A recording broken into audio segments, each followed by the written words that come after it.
Amigos y amigas, bienvenidos a mi canal HB Noticias. Soy Víctor Franco Luna, transmitiendo desde la ciudad de Trujillo, capital de la primavera, para el Perú y el mundo. En Trujillo se encuentra el exministro de Educación Nicolás Lins, que ha venido con una iniciativa propia para impulsar el proceso de la Asamblea Constituyente Democrática. Ha traído un libro denominado Iniciativa Constituyente. Aquí lo tienen. Este es el libro que ha sido presentado en una conferencia de prensa donde ilustra sus ideas que según él deben ser los pasos para seguir este proceso de la Asamblea Constituyente. Luego, ha realizado un taller académico donde han participado diversas organizaciones políticas y organizaciones sociales.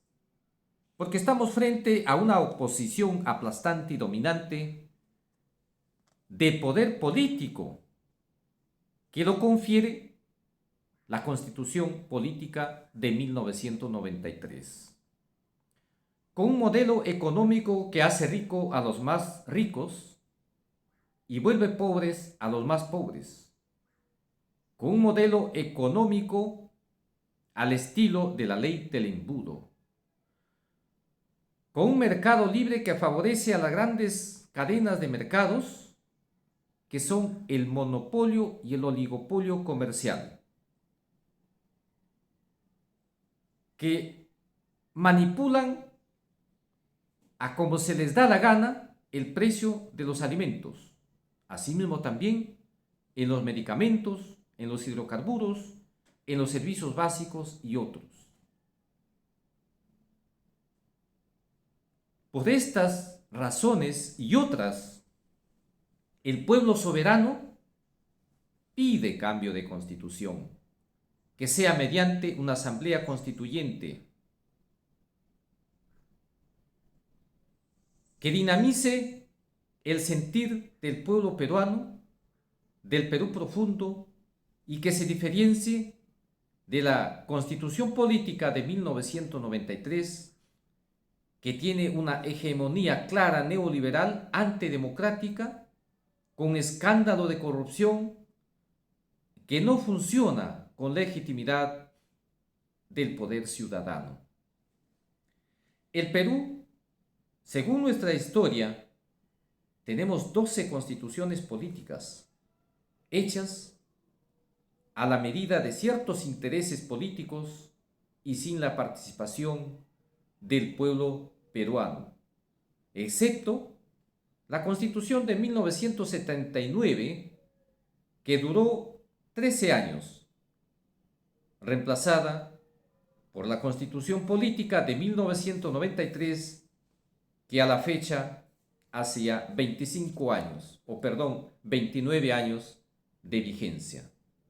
Y pese a ser una constitución fraudulenta, que a todas luces refleja el malestar del pueblo peruano, los antecesores presidentes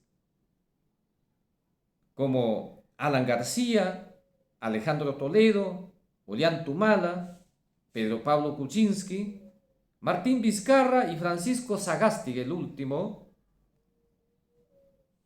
no hicieron nada por cambiar esta constitución malévola. Por eso que consideramos importante la participación de los ciudadanos que miran hacia el futuro y que buscan reivindicar sus derechos. Esta es una necesidad del pueblo peruano, impulsar este camino hasta llegar al cambio de una nueva constitución. Sí, señores, es urgente cambiar esta constitución de 1993, que es una constitución que rige hasta la vez y que fue hecha por dos personajes que hoy se encuentran privados de su libertad, sentenciados a más de 2 décadas de pena privativa. Eso por los diversos delitos cometidos en contra de los derechos ciudadanos. Bien, esa es la introducción de mi parte que quiero también aportar sobre este inicio ya de dar la forma, cómo se tiene que encaminar este proceso de la Asamblea Constituyente. Que lógicamente a la par estamos abocados a la recolección de firmas, que es importante. Esperamos completar por lo menos unas 10.000 firmas. Sí, señores. La ley dice 2.500, pero nosotros vamos a triplicar. Sé que sí se puede. Con el apoyo de todos ustedes lo vamos a lograr. Y aquí en este momento voy a pasar el video del taller académico que se ha realizado aquí en Trujillo, donde han participado, ya hice mención, organizaciones sociales y políticas. Y lo que tenemos al frente en estos momentos en pantalla es el exministro Nicolás Lynch, a quien lo vamos a escuchar en estos momentos. Y entonces veamos qué correlación de fuerzas, qué factores de poder son los que tenemos en el Perú.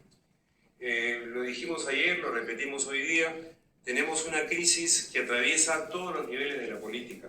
Una crisis que no solo es crisis de personas, de gobierno, que tampoco es nada más una crisis de régimen político, sino es algo que va más allá, es también una crisis de Estado, ¿no? Que se agudiza en los últimos 2 años con motivo de la pandemia, pero que hacia atrás se desata en el mediano plazo del 2016 en adelante por el problema de la corrupción y de la crisis del propio modelo neoliberal, y que hacia atrás tiene que ver con el agotamiento del cambio estatal que hay con motivo del golpe de Estado del 5 de abril de 1992 y la Constitución de 1993. Entonces, es una propuesta la que traemos, producto de un momento en que confluyen múltiples crisis. Y no podemos desligar la necesidad del cambio constitucional de estas múltiples crisis.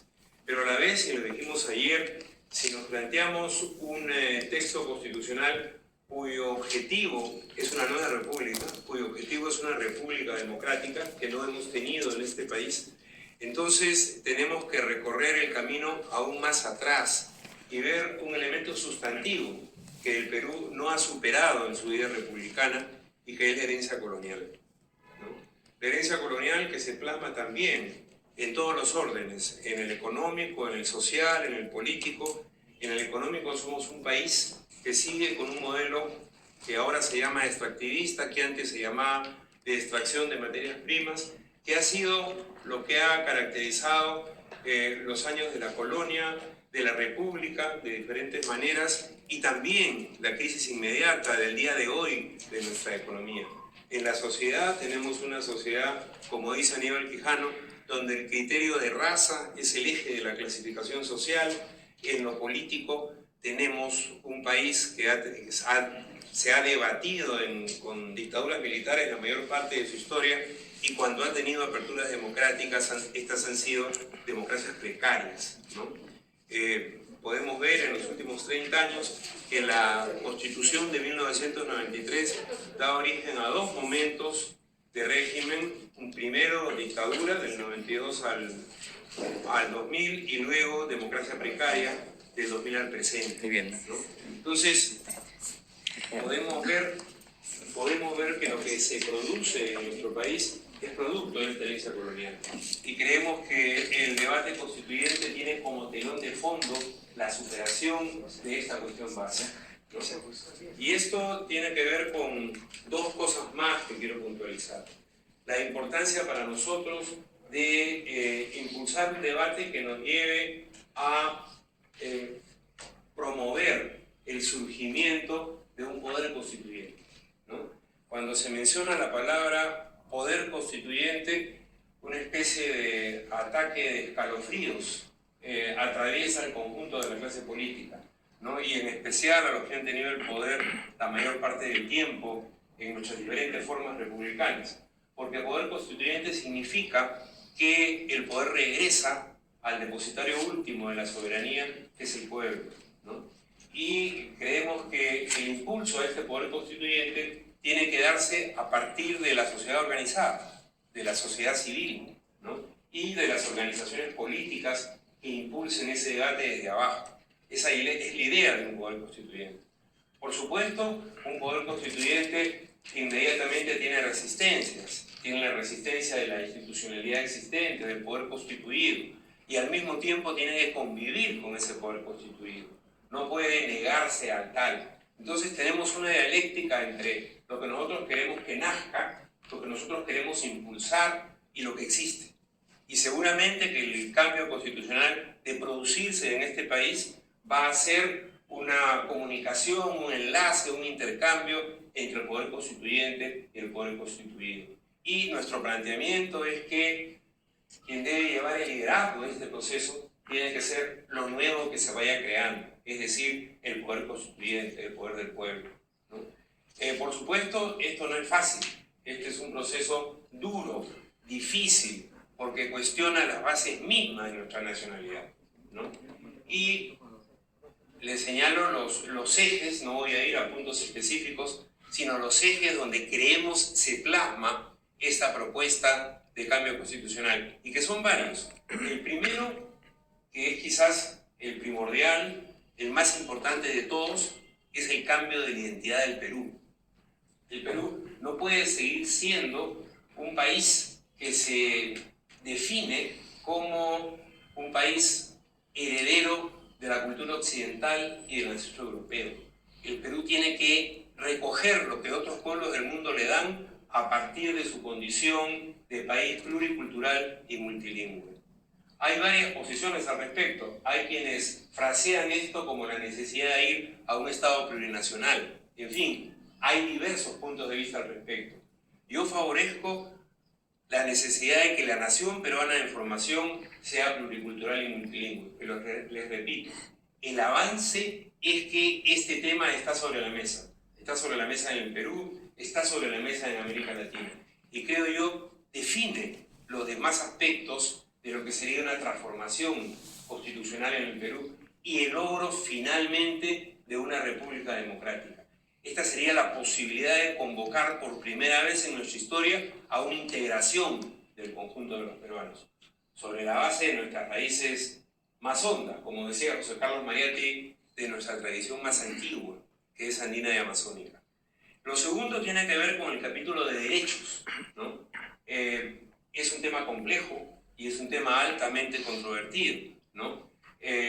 Figuran los derechos relativamente ordenados, sobre todo en nuestras tres últimas constituciones, y en las 9 anteriores también existen con algún desorden, pero están allí.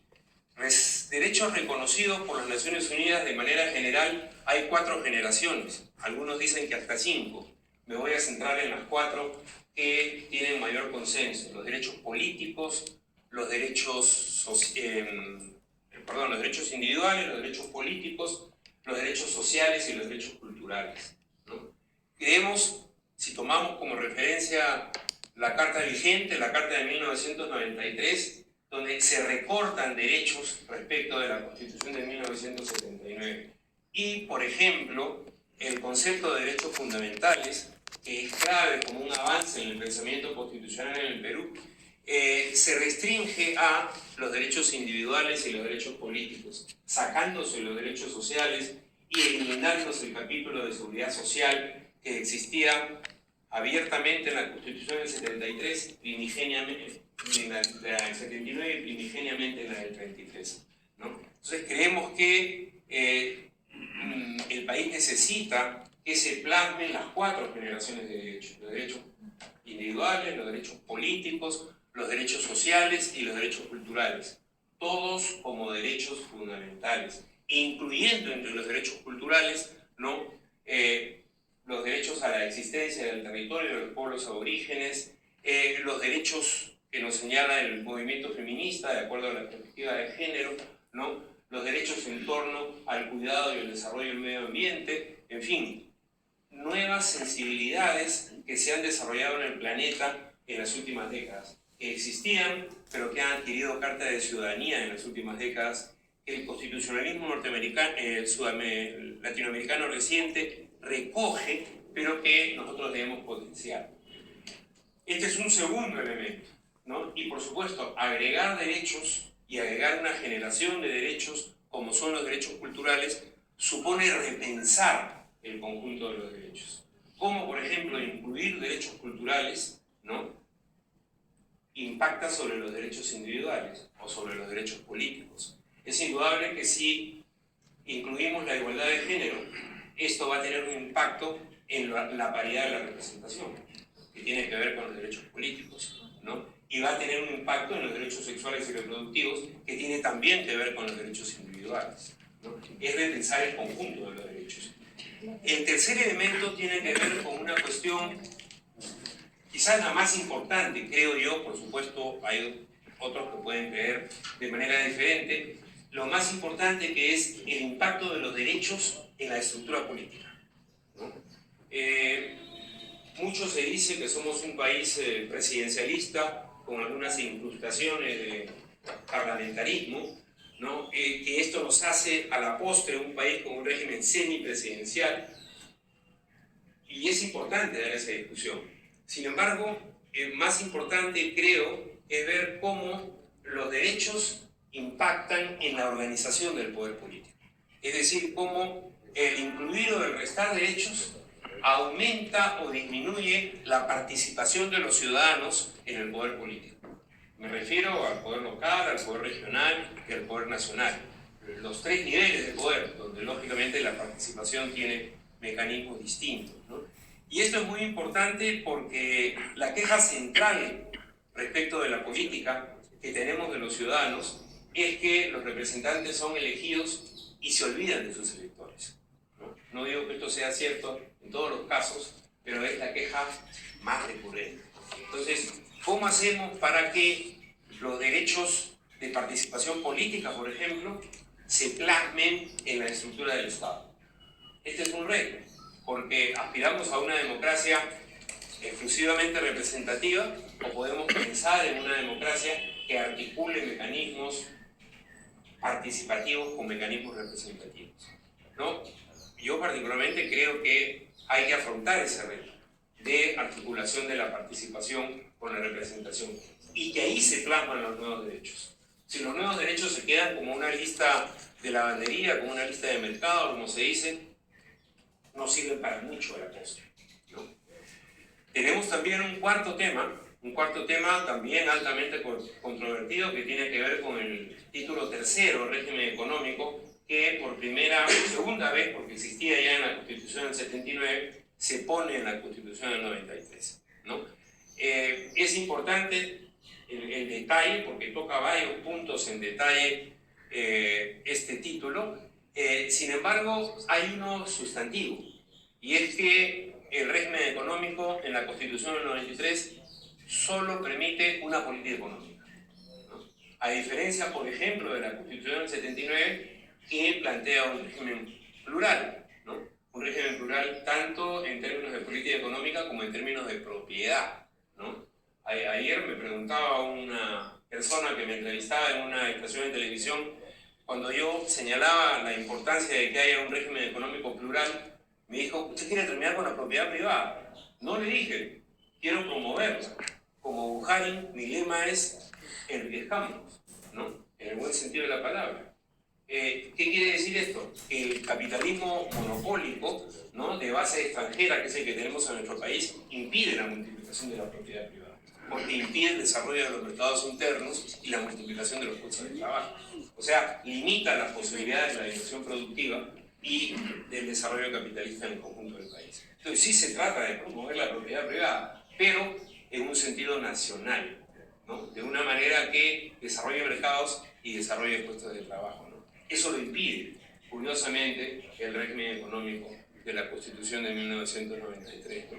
Francisco Durán, un sociólogo, creo que lo dije ayer, decía que ese título tercero de la Constitución del 93 de alguna manera significa una regresión en la política nacional porque termina con la voluntad reformista que tuvo el Estado peruano, ¿no? Que tuvo el Estado peruano del reformismo civil, del primero de la UN, del reformismo militar, de Velasco Alvarado, incluso el reformismo, si podemos llamarlo así, que se produce en distintos gobiernos en la década de 1980.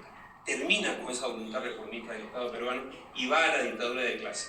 Los grandes propietarios tienen el poder y eso es lo que marca, ese carácter de clase es lo que marca la Constitución actual y es lo que hay que revertir para poder ir a una Constitución democrática, o sea que nos incluya a todos y que no incluya a un solo sector social. Por supuesto, aquí hay múltiples otros temas en este título tercero, ¿no? Y por último, el último tema, que seguramente ustedes están mucho más empapados que yo, es el proceso de descentralización, ¿no? El proceso de descentralización que existe desde varias constituciones atrás, es impulsado en el 79, recortado en el 93, puesto parcialmente de nuevo, me parece que entre el año 2002 y el año 2003 durante el gobierno de Toledo, pero con muchas críticas al respecto y con muchas críticas en su funcionamiento económico y democrático en los últimos 20 años en el país. Entonces, allí, por ejemplo, hay necesidad de repensar un régimen de descentralización que profundizando la democracia, y es una cosa complicada, no es una cosa fácil, profundizando la democracia, sea mucho más eficaz económicamente para promover el desarrollo del conjunto de los territorios, ¿no? Del conjunto de las regiones. Bien, entonces, repito, lo que nosotros planteamos es que hay una primera fase política en este proceso de debate constitucional, ¿no? Una primera fase política porque queremos desatar el proceso, ¿no? Y apuntamos a que desatar ese proceso permita que surja un poder constituyente desde abajo. Por eso, el motivo de este taller es instarnos a que en todas las organizaciones en que ustedes se desarrollen, sindicatos, colegios profesionales, gremios empresariales, universidad, centros de trabajo, escuelas, propicien el debate constituyente. Y si lo consideran importante, necesario, que creen un comité ad hoc, ¿no? Que impulse este debate constituyente, ¿no? Venimos ya con Álvaro Campana, con Manuel Guerra, con Vicente Ota, con Beto Arencén, con diversos compañeros, promoviendo esto en los últimos 2 años. Tuvimos un grupo anterior que se llamó Nueva República. Después de noviembre del 2020 nos convencimos de que había que hacer algo más directamente constituyente. Hemos hecho muchas mesas redondas, la mayor parte en pandemia por vía remota, y ahora estuvimos hace 2 semanas en el Cusco, ahora estamos en Trujillo, la próxima semana, el jueves 31, tenemos una actividad en Lima, y después pensamos ir a Arequipa y a Puno, donde ya tenemos coordinaciones e invitaciones. En este mismo ánimo, promover el debate constituyente, buscando que en la interacción se haga una pedagogía constituyente. Hay quienes han optado por recoger firmas primero. Nosotros creemos que es importante desarrollar mecanismos institucionales para que se agilice el cambio constitucional, pero como decía Manuel, creemos que es más importante que debatamos sobre la importancia del tema, ¿no? Ayer otro locutor me hablaba, por ejemplo, que Lucas Dersi, un abogado joven en Lima, está desarrollando todo un movimiento para que sea imposible, para sellar la Constitución de 1993. Y él le decía, qué bueno, porque entonces estamos discutiendo sobre el tema constituyente. El señor no quiere, nosotros sí queremos, ¿no? A diferencia de hace 3 o 4 años, cuando este tema no existía en la agenda política. Entonces, el primer objetivo es ponerlo en la opinión pública, ponerlo en la agenda política y ponerlo desde abajo, desde nuestra vida cotidiana, desde las organizaciones con las cuales tenemos relación, ¿no? Es difícil, sí, no les estamos proponiendo ninguna tarea sencilla, pero creemos que es indispensable para que este país salga de los dimes y diretes entre el Congreso, el Poder Ejecutivo, los cambios de presidentes, de Congreso, más frecuentes de ministros, que ya hemos visto en esta última etapa que no le dan salida a los problemas del país, ¿no? Y creemos que justamente en los momentos de crisis es donde se pone al día la necesidad constituyente. Digamos, no hay pueblo que haga un proceso de estas características que invoque y desarrolle el poder constituyente cuando las aguas están tranquilas. Eso no existe. Es una discusión de fondo que se da en medio de turbulencias, ¿no? Digamos, el propio inventor de la idea del poder constituyente, la ASIES, cuando escribe su libro primigenio sobre el tema, que se llamaba ¿Qué es el tercer Estado?, ¿no? Empieza señalando esta cuestión, ¿no? La Salle también, que retoma ASIES el siglo siguiente, señala lo mismo. Es un tema que siempre se hace en turbulencia.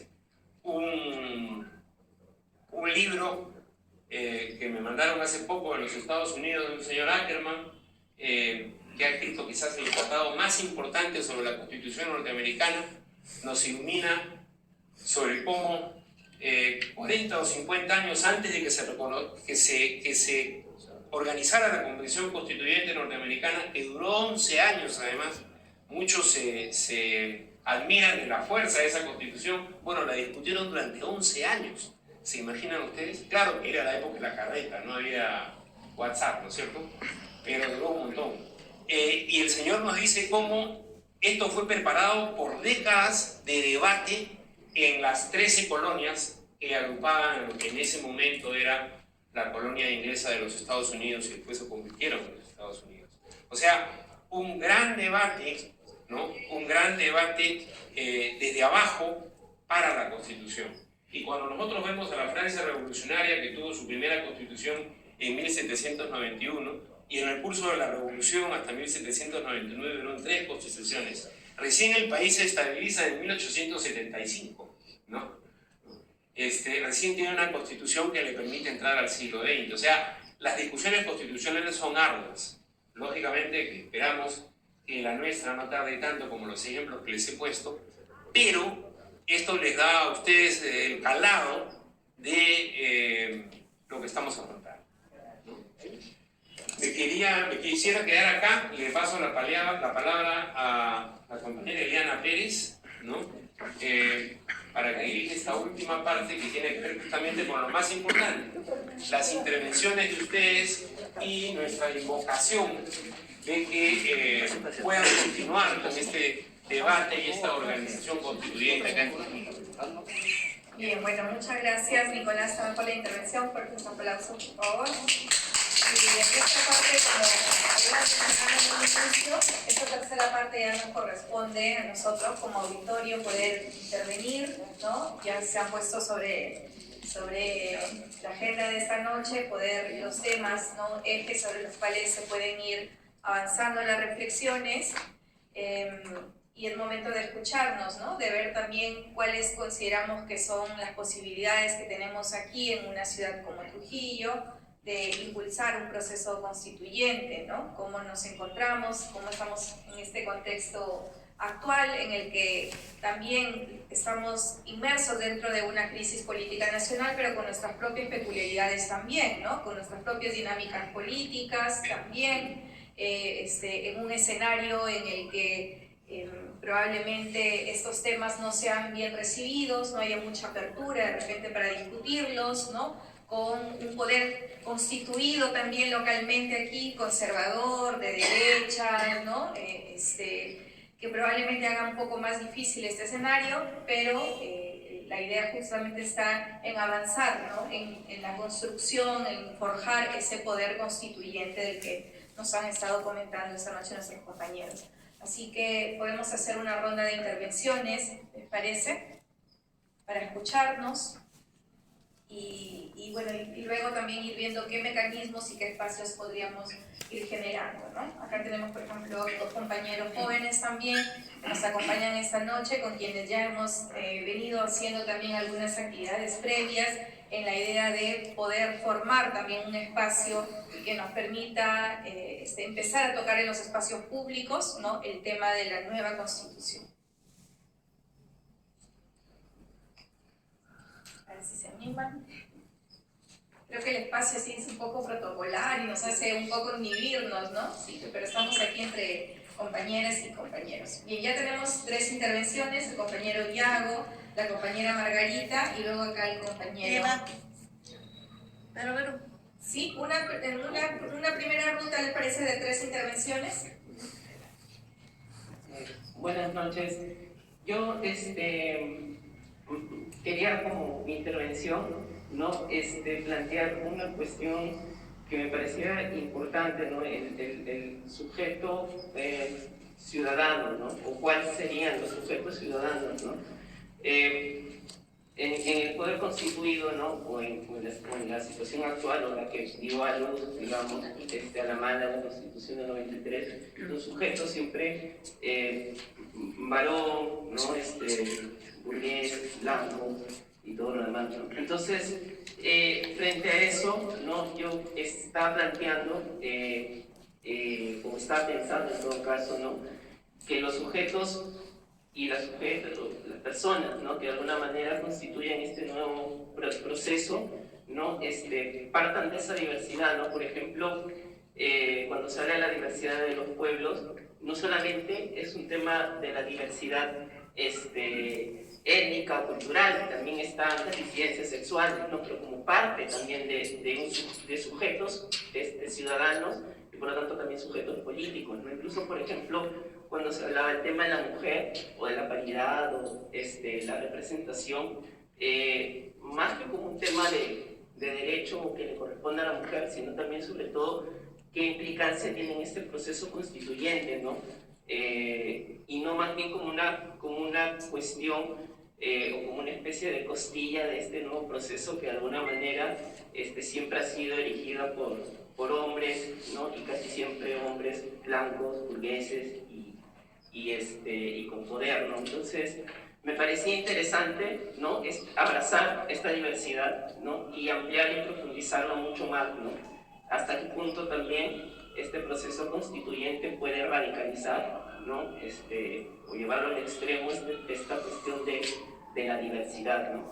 Y de qué manera podemos tener la audacia, ¿no? De tener un proceso constituyente verdaderamente subversivo en ese sentido. Gracias. Margarita.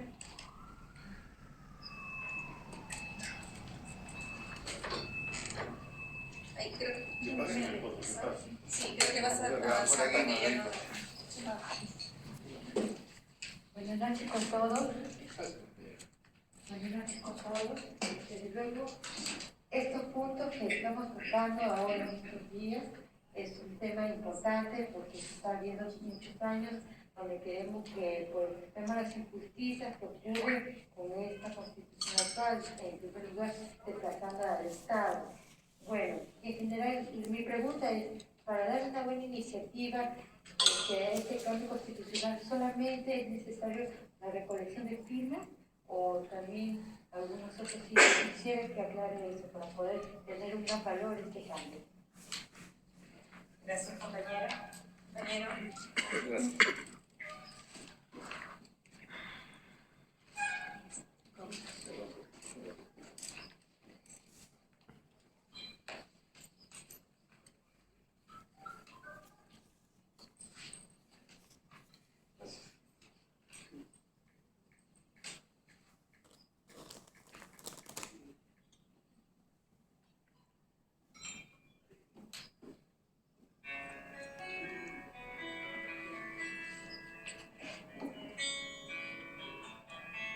Hay una propuesta de regresar a la Constitución del 79.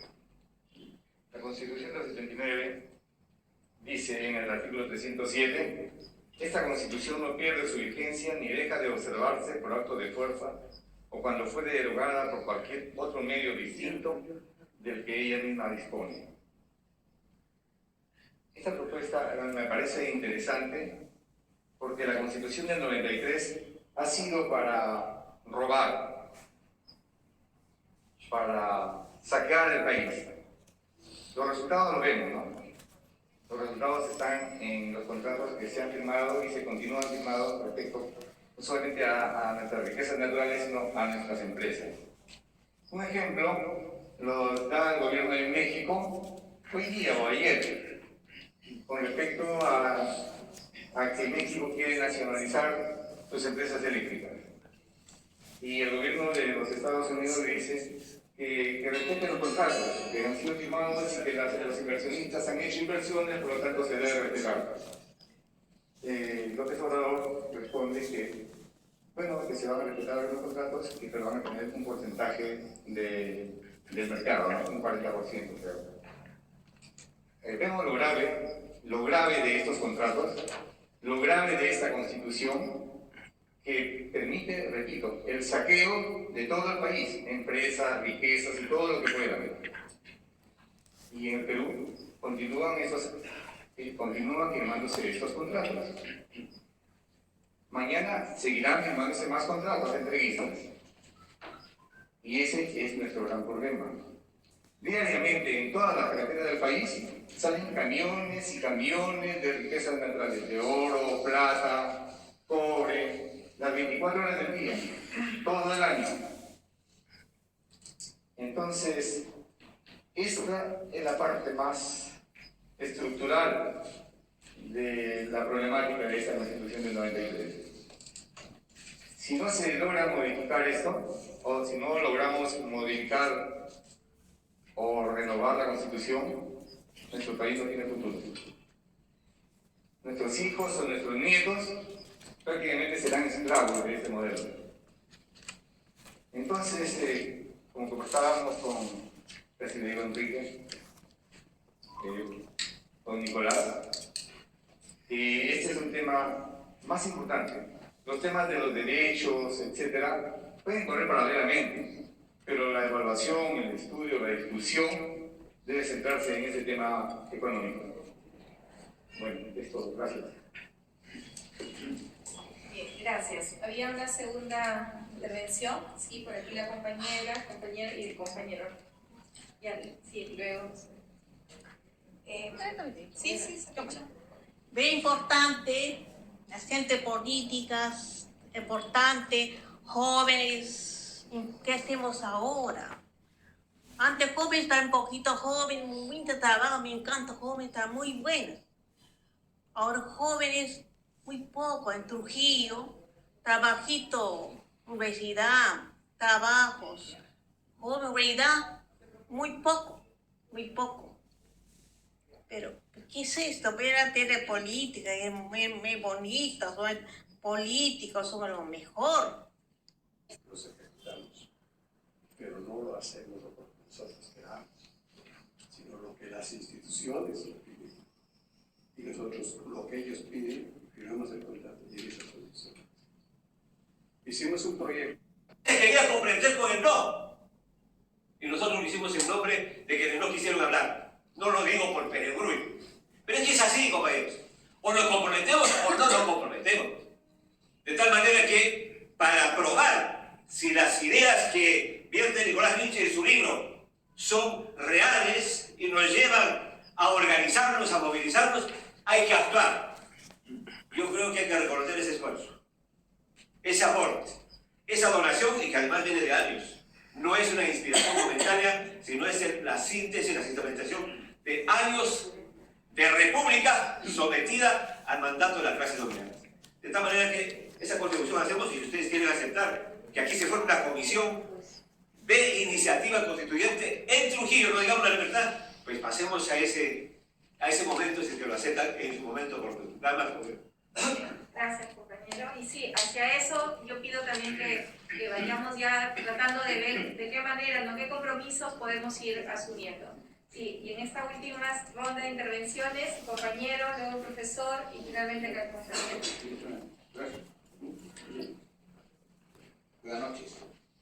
Quisiera tocar la introducción de Los objetivos, lo que hoy se llama la visión y la misión, por ejemplo, ¿no? Entonces mi mensaje es eso: aboquémonos a fortalecer, a organizar la conciencia social de todo lo que nos rodea y con quienes tenemos relación. Muchas gracias. Perfecto, gracias. Y finalmente las intervenciones, compañero, puntual para que ya ir cerrando. Para no demorar mucho, la intervención va a ser precisa.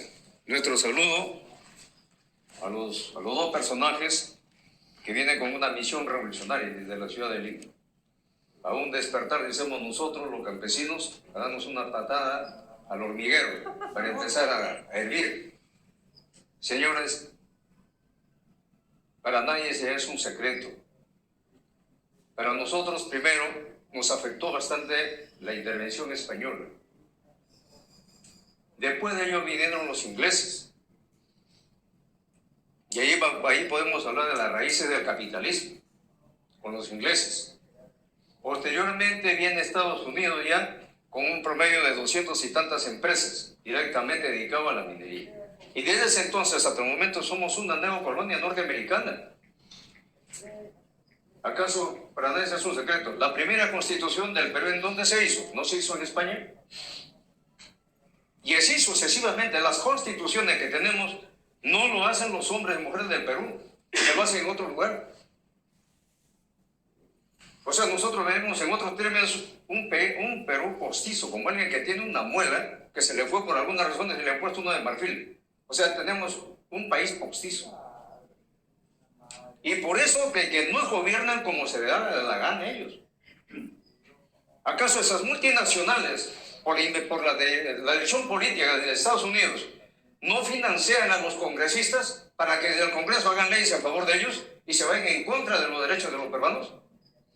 Nosotros somos campesinos, somos ronderos, compañeros de la ronda también le digo. En esos años, cuando se hablaba de la independencia, se pensaba de que incluso podíamos cambiar totalmente esa desgracia agraria que teníamos en esos días y podíamos elevar mucho mejor. Hoy día, a 200 años, vamos a ver la agricultura andina de Otusco, de Sánchez Carrión, que sigue, después de 200 años, peor. ¿Tenemos gobiernos que han estado a favor de eso? No. Hemos tenido, en otros términos, traidores. Ahorita con la situación que estamos, me dicen que la situación de las guerras, perfectamente. Quizás eso genera un poco de impacto. ¿Cómo están nuestros gas acá en el Perú? Que los sacan en el Cusco y acá mismo nos están vendiendo. ¿Quién? Las empresas transnacionales. Porque esos contratos le dicen que una vez que sale fuera de la flor de tierra, prácticamente son ellos los que mandan, ordenan. Y nos venden al precio que se les da la gana. Hoy el azúcar está 220 la bolsa. La bolsa de arroz también más o menos borrar 200 soles. ¿Qué va a hacer la población? ¿Qué es nuestro presidente de la República? No dice nada. ¿Y qué tenemos que hacer nosotros los peruanos, hombres y mujeres? Tratar de articular esa organización para que nosotros trabajemos por una nueva constitución. Que como ya se ha indicado, no se va a resolver de todo. No se va a resolver. Pero empezamos. Esos son los inicios. Que tengamos que crear mayor conciencia a la población, ese sí es cierto. Estos foros seminarios tendrán que hacerse en todas las regiones del país, con todas las áreas, porque eso es lo que a nosotros nos conviene. Muchas gracias. Bien, gracias, compañero. Finalmente, el compañero muy puntual también, por favor. Buenas noches. Buenas noches. Bueno, de manera colectiva. Y por eso yo los invito a constituirse en organización, porque solos cualquier persona, por más que tengamos ideas brillantes, por más que tengamos indignación por sí mismos como individuos, no podemos hacer nada. Para cambiar el país se necesita organización. Solamente organizados podemos cambiarlo. Por eso los invito a organizarse, Si de acá, por ejemplo, saliera la voluntad de construir un grupo promotor de la nueva Constitución, sería excelente, abierto, con gente del partido, sin partidos, con gente de los movimientos sociales, con sindicalistas, con todo que quiera participar. Y si ahora todavía somos pocos, vamos a hacer más seguramente de aquí a medio año o un año seremos más. Esa es la batalla principal, la batalla de las ideas.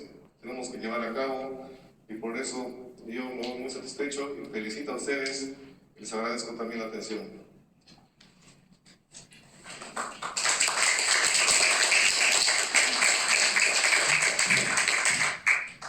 Bien, para empezar, como ha dicho Manuel, las gracias, ¿no? Las gracias por la acogida en estos 2 días que creo que han sido bastante ricos, importantes para nosotros, donde hemos podido exponer, escuchar, intercambiar ideas y ojalá que dejar la inquietud de la organización.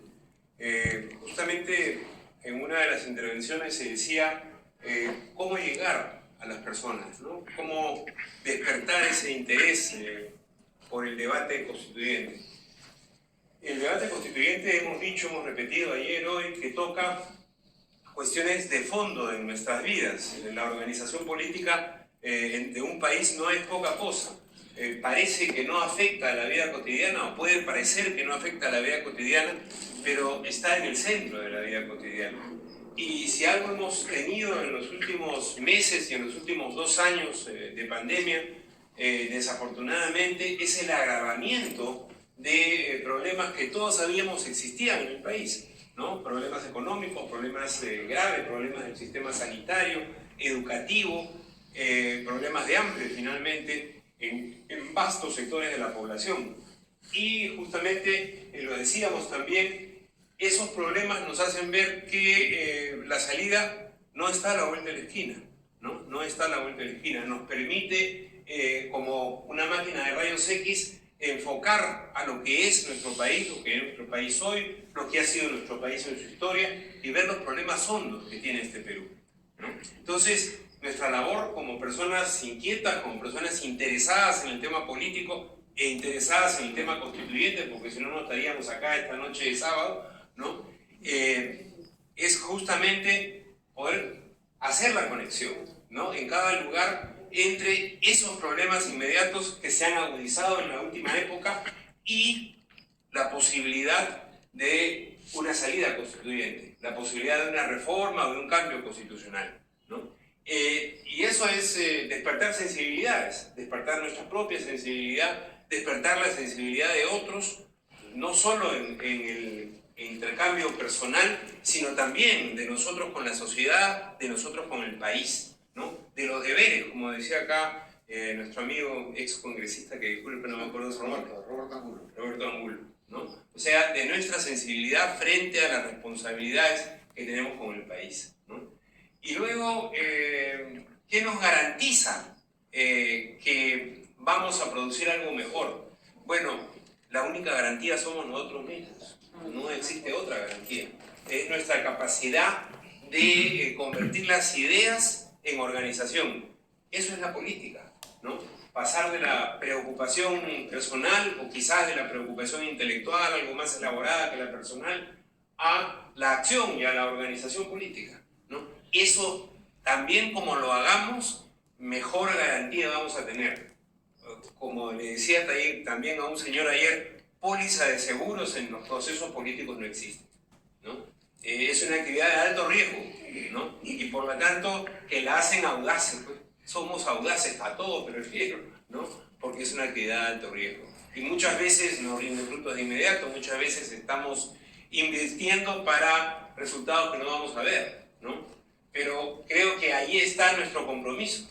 Para empezar, nuestro compromiso con nuestra comunidad, nuestro compromiso con la región, con el país, ¿no? Entonces sí, la garantía somos nuestra capacidad de convertir ideas en organización, ¿no?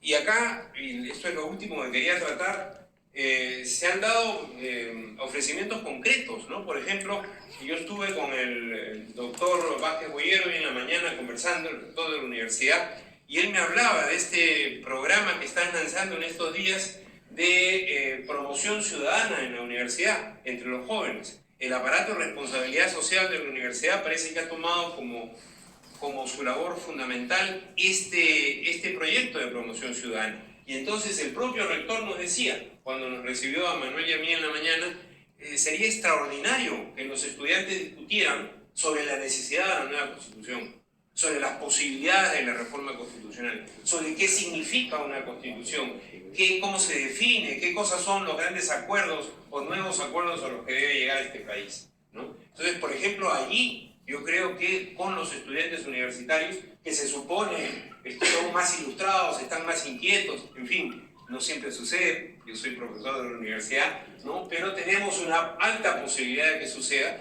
Hay un primer espacio que ya se ofrece de actividad. También los compañeros aquí jóvenes que han planteado que ellos están tratando de formar un comité de debate sobre el tema constitucional. Yo creo que hay otro espacio, ¿no?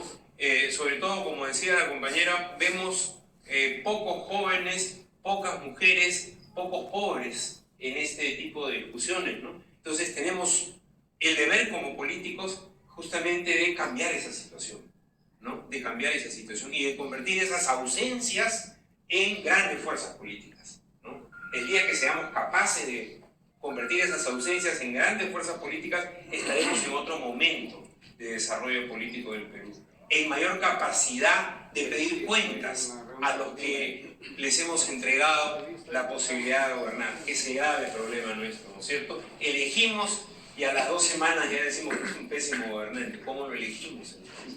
¿No? Entonces tenemos que desarrollar capacidad de pedir cuentas. Es muy importante. Y todo esto referente al tema constitucional, y es lo último, les prometo, todo esto para formar una mayoría nacional. Para cambiar la Constitución, esto no puede ser asunto de una persona que se ilumina o que tiene gran ilustración, no. Esto tiene que ser mayoría nacional, ¿no? Porque si no, además no funcionan ni siquiera los votos, ¿no? Mayoría nacional de otra calidad, no de la calidad, porque a veces se forma una mayoría de mala calidad, hay que decirlo también, ¿no? Sino una mayoría nacional de alta calidad, ¿no? Para poder llevar y sacar y tener estos resultados del logro de una nueva Constitución como una herramienta, porque el texto escrito no tiene ninguna magia, se puede quedar como texto escrito y olvidado también, ¿no? Como una herramienta para construir una república verdaderamente democrática, que nos integre a todos, que no excluya, sino incluya, ¿no?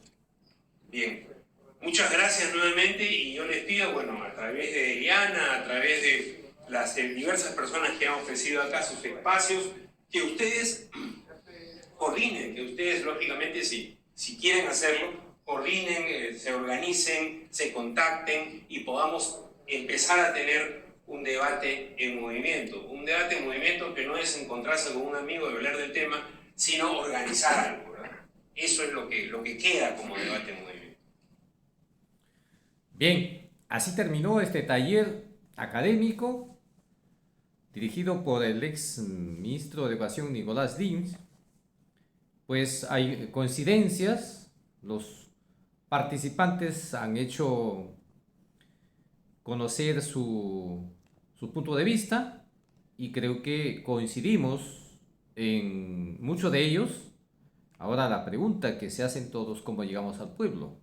Esa es la gran tarea de cómo llegar al pueblo para concientizar a la ciudadanía. Pues hay que hacer un arduo trabajo, primero empezando por la organización, luego haciendo talleres y desplazándonos a diferentes puntos del país. Pues para eso es muy importante también usar los medios más inmediatos y adecuados que tengan afinidad con esta iniciativa. Y en este caso, pues tenemos a disposición los canales independientes, en este caso mi canal, al quien yo represento, HB Noticias, un canal independiente, veraz y objetivo, que goza de la licencia social para decir la verdad. Estoy a sus servicios de todo el pueblo peruano, aquellos que quieran contribuir en el desarrollo de este proceso, pues aquí estamos para hacer la transmisión y difundir a lo largo y ancho del país, así como también hasta donde alcanza este medio de comunicación. Es un medio que se transmite por vía YouTube, que es a nivel nacional e internacional. Bien, señores. Aquí termina la transmisión, esperando que esto camine.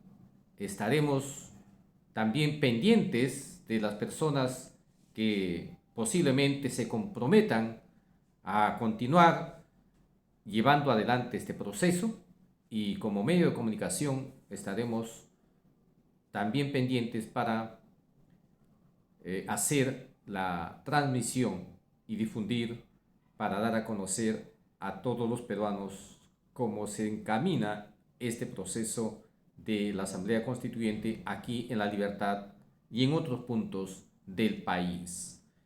Bien, ahora sí me despido de ustedes. Muchísimas gracias por su atención, les agradezco infinitamente y les pido pues que se sigan suscribiendo a mi canal HB Noticias.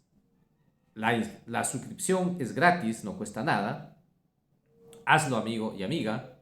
Eso también ayuda para que sigamos avanzando en esta tarea que tenemos que seguir adelante para lograr este anhelado del cambio de la Constitución.